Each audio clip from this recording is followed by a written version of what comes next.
In this video, we're going to go over how to make a stop-motion animation from a series of files that you've already taken. This process works with any format. It can work with RAW, JPEG, you name it. So we're going to start with resizing our images or resizing a copy. We go File, Scripts, Image Processor.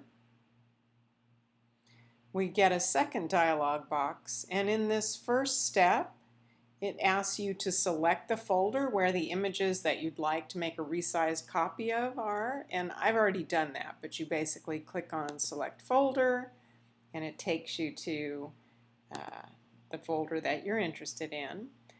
Step 2 is where do you want to save those processed images. Remember, it's just making a copy. Same thing, click on it. You can create a new folder or have it save into the original. The last one then is we're going to make a fairly small one, so you're going to check Save as JPEG, Resize to Fit. I'm starting with 500 by 500 pixels. That's the most it can go in any dimension. And I'm going with a smaller quality, 5. If you're going to go online, then you would check Convert Profile to sRGB.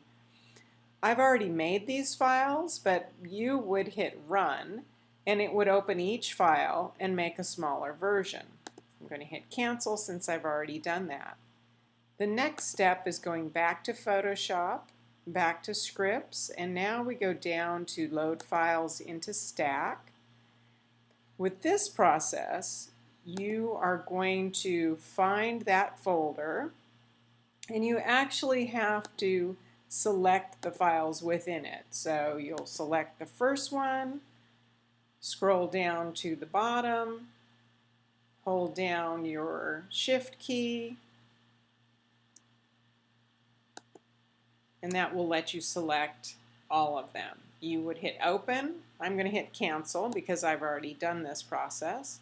And then you'd hit OK, and it would go ahead and create what we have here, which is a document that has all of those images stacked one on top of each other. Up in the Window menu command, you're going to go down and make sure that you have your timeline palette up. And within that, there is this button. You can just check to make sure that you are doing the frame animation. You click on that, and it's going to load that first one. We're going to go over here to the little pop-up menu, make frames from layers, and it is going to select all of the layers that you have and make a frame of it. And it loads them backwards, so you then want to go back and reverse frames, and it's just going to flip it for you. The next thing that you want to do is give a time for them, so you're going to select all of the frames, and right below the image you just click on that time. I'm going to go 0.1 seconds.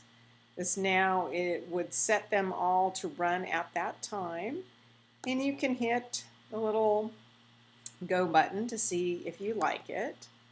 I'm going to stop that because it would take too long. We then are going to export it. So we're going to export, render video.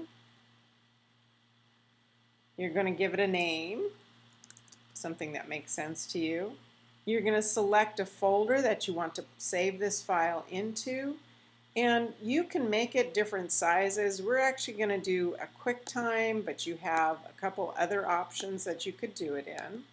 We're going to go with a QuickTime, and we're actually doing a JPEG medium quality. We're staying at 30 frames, and we're hitting render. I've already done this.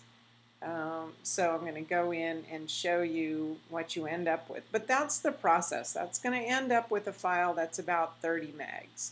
And in class, we will have seen what that video looks like. Alrighty. You can also do this process in Lightroom, and that's an easy way to add music as well.